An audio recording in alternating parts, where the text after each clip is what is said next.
Meaning of game theory. Game theory. Game theory. Game theory. Game theory.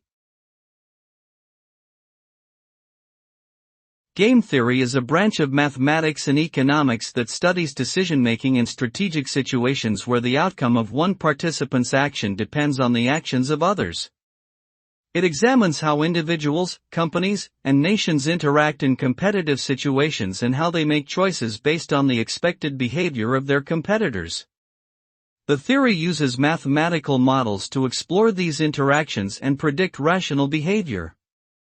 Game theory has applications in a variety of fields such as economics, political science, psychology, sociology, and biology, providing valuable insights into human behavior and the dynamics of complex systems.